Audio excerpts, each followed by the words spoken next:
What's up, guys? So I got into talking over the last few days about habits and habit change.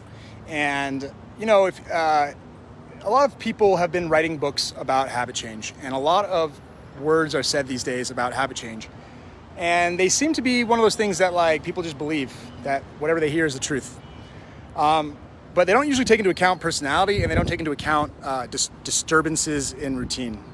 And so today I wanted to talk a little bit about how to change habits for the long term with one moment of effort. So first of all, as we know, most people think that the power of habits come from willpower, that when somebody wants to make a change, they have to want it. And people who start to read and study psychology learn that that's not true. That some people say it's a depleting resource. Other people say that it doesn't activate the prefrontal cortex at all. So your brain isn't acting as willpower isn't relevant when you see something that your reptile brain really wants. But at the end of the day, the next thing that people talk about is creating consistency. They say that after 21 days, a habit becomes formed. They say that just do an action for 30 days in a row and it will become a habit. And even I used to say that when a habit becomes a habit, it's as hard to break it as it was to form it. But over the last few years, I've started to notice that isn't true. I started to notice that this might be true in a microcosm or in a past generation where there's very little changes to your context and your environment. But every single time I travel to a new city, somehow I have completely new habits in each city. It's like wiping the slate clean. I've noticed that when I get to a new city, if that day I'm really tired and I go to a McDonald's and eat some junk food, that my entire stay in that city is a fat stay. But if on the first day I go out to a grocery store and buy some vegetables and kale or something, somehow I'm extremely healthy in that city. What I found is that the real secret to long-term habit change with low effort, it's not low effort, but it's different, is by creating an environmental shift. It's by fundamentally changing your environment completely. Now, you might have heard of the story about the Vietnam vets coming back and the expected heroin epidemic after the Vietnam War. And the reason was that over 50% of American veterans were doing heroin and addicted to heroin in Vietnam. So they said, what's going to happen when they get back? We're going to be overloaded, or we won't have enough hospitals. But what actually happened was almost nothing, a tiny, tiny blip. Because as soon as the soldiers were removed from the context of having friends around who were doing heroin, having dealers around, having opioid fields in their backyard, as soon as they came back and they arrived at home where people would make fun of them for it or look down on them for it, and they had a family, and they had a wife and kids, suddenly it wasn't appealing at all. In fact, so unappealing that they didn't even think about it.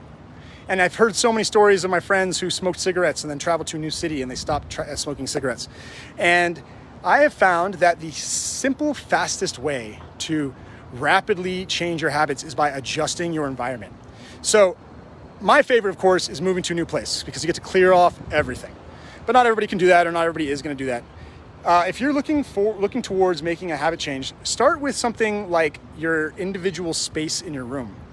I used to have a guitar that I played every single day, but then I moved it to the other side of my bed and I stopped playing it for years. Simply because I didn't see it on my way to sitting down, no longer did I play that instrument. So in a similar route, you might change your gym to be on your way to work rather than the gym that's just past your work. A small thing of seeing the trigger enter into your visual or sensory field will create a much higher likelihood of doing the habit. Other environmental shifts that I find to be extremely powerful are bets and adding any sort of pre-commitment to something. Obviously, Pavlok is a great way to add that, but you can always just call up a friend and say, "I'll give you $100 or even $10 if I don't write my 100 words by tomorrow," or whatever it might be. Anyway, that's all I was thinking about habits and the power of change. It's really interesting to me because I can see the speed at which our users are. We started this thing called the Pavlok Challenge, where it's like a $30 a month program, and if you do your habits, you win back your money, and if your team does the most habits, you win a lot of money or Bitcoin.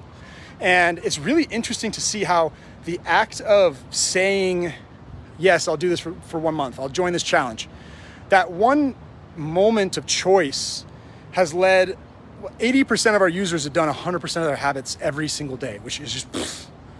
And the reason why is because the environment that they enter themselves into is one of, like, we make it so that if you don't do your habits, that your team loses points and your team is able to vibrate your wrist to remind you to do it. And we have our teams call you if you haven't responded. And that small situation of having relentless triggers until you just finally do the task has created a massive success rate. And so I'm very interested in seeing how to optimize and create these environments, because once someone says yes, their health, happiness, everything goes up. And so if we can engineer the world's most perfect system, well, I don't know. It's just so interesting to watch it happen. It's a good year. All right, guys, you can look at the beautiful hills of Medellin. I think a storm might be coming in. Let's go over here, and then I will let you all stop watching me, all two of you amazing people. All right, guys, it's beautiful, and I will talk to you later. I'm gonna eat some food. Bye.